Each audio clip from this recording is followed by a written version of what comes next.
materi memiliki sifat-sifat, gitu ya. Sifat materi itu apa aja?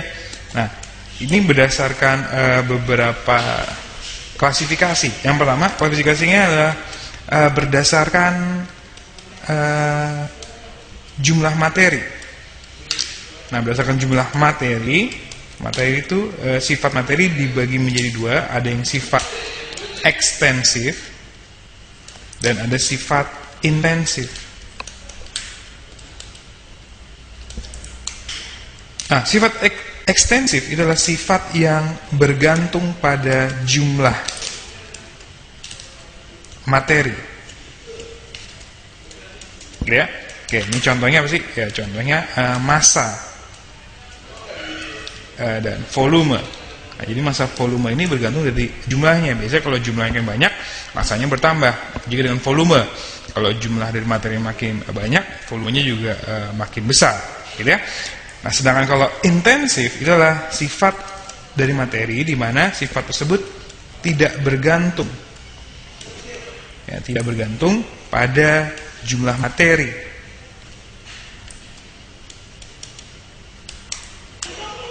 Nah, contohnya apa? Ya, contohnya kayak massa jenis.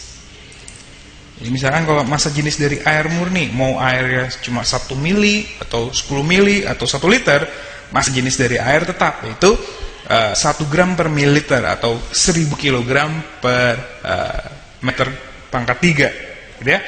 Juga dengan warna, ya, warna dari suatu materi itu juga merupakan sifat intensif. Jadi contohnya kalau sebatang emas sama berbatang-batang emas, jadi banyak batangan emasnya gini ya. Jadi itu aja emas warnanya ya sama seperti gini, warna emas ini ya kuning, gitu ya.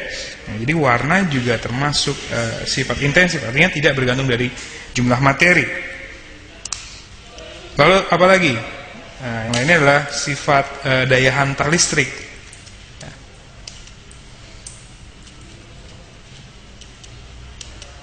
Nah, biasanya kabel itu terbuat dari tembaga ya. Jadi mau tembaga yang pendek atau tembaga yang panjang, daya hantar listriknya itu sama. Nah, itu adalah sifat berdasarkan jumlah materi. Ada ekstensif dan intensif. Ekstensif tidak bergantung dari jumlah materi. Ekstensif bergantung pada jumlah materi dan intensif tidak bergantung pada jumlah materi. Kemudian klasifikasi yang selanjutnya itu berdasarkan perubahan yang terjadi pada materi, ya. Berdasarkan perubahan yang terjadi pada materi, sifat materi dibagi menjadi dua. Ada yang disebut dengan sifat fisis, kemudian ada juga nanti sifat kimia. Nah, sifat fisis adalah sifat-sifat dari suatu materi yang dapat diamati tanpa harus mengubah susunan materi atau tanpa harus terjadi perubahan materi, gitu ya. Nah, sifat fisis ini ya, tadi ada sifat ekstensif dan intensif.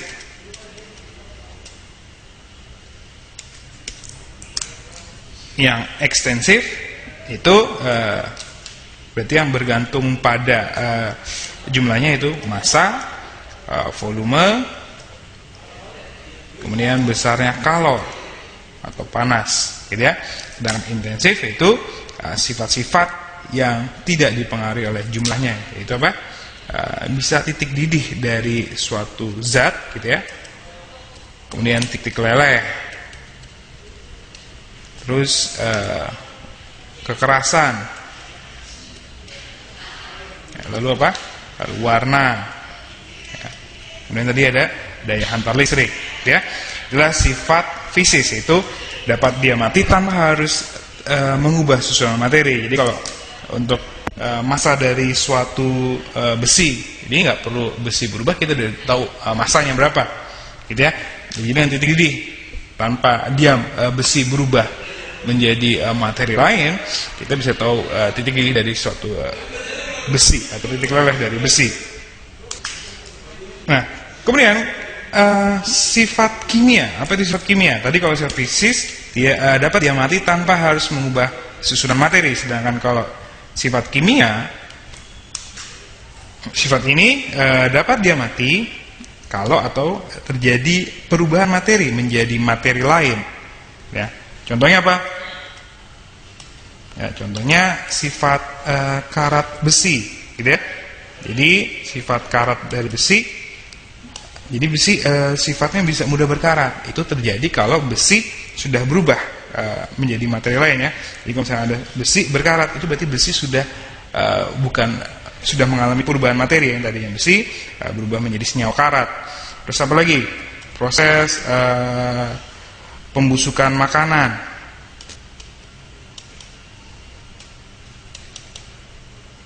Ya, jadi makanan bisa membusuk. Nah, itu sifat kimia.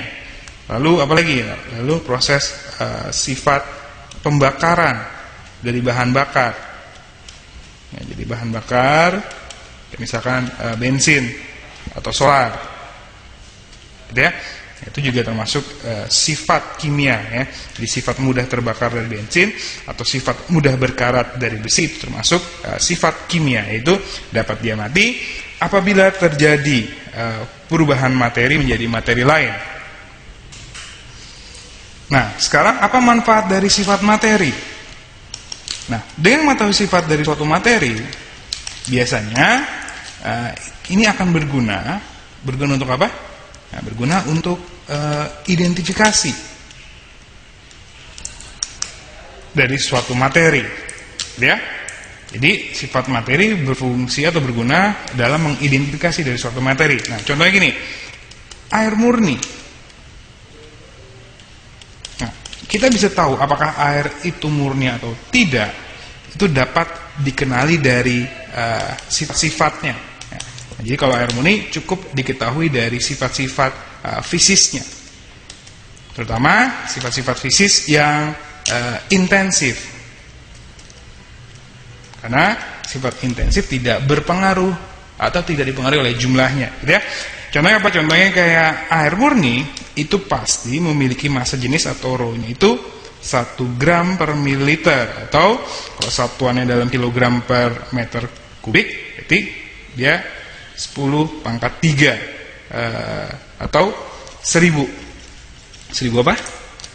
1000 kilogram per meter kubik ya. Kalau misalkan diukur ternyata massa jenisnya tidak segini, berarti air tidak murni. Terus apa lagi? Terus bisa juga dari titik didih. Jadi diukur titik didihnya. Kalau titik didihnya tepat 100 derajat Celcius, maka air tersebut murni. Begitu juga kita bisa tahu apakah air murni itu atau tidak, itu lihat dari titik bekunya. Karena titik beku dari air murni itu 0 derajat Celcius, ya. Jadi dari sifat-sifat fisis intensif ini kita bisa mengetahui apakah air itu murni atau tidak. Kemudian ini dari sifat fisis, bisa nggak dari sifat kimia? Nah, sifat kimia ini biasanya untuk mengidentifikasi ada beberapa dua atau beberapa materi yang mungkin sifat fisisnya, jadi dari warnanya mungkin sama, tapi ternyata penyusunnya beda. Ya. Contohnya gini, pada bahan tambang, ya, bahan tambang itu apa aja sih? Bisa emas gitu ya, jadi emas ini paling mahal ya.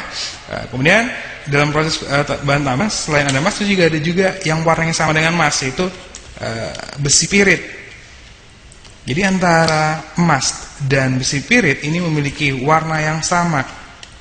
Jadi warnanya kuning gitu ya. Nah, emas dan besi pirit ternyata sifat secara fisik gitu ya, sama warnanya. Nah, untuk membedakannya ya, jadi antara emas dan besi pirit ini biasanya dibedakan dengan apa? Dengan sifat kimianya. Gitu ya. Nah, di mana untuk membedakannya adalah dengan cara dibakar. Kalau emas yang murni ketika dia dibakar ya, tidak terjadi respon atau tidak bereaksi, tidak terjadi apa-apa gitu ya. Sedangkan kalau besi pirit ketika besi pirit dibakar, maka akan terjadi respon, itu terjadi percikan dan akan mengeluarkan asap. Nah, itulah kegunaan kalau kita mengetahui sifat-sifat dari suatu materi, gitu ya, itu dengan berguna untuk mengidentifikasi suatu materi.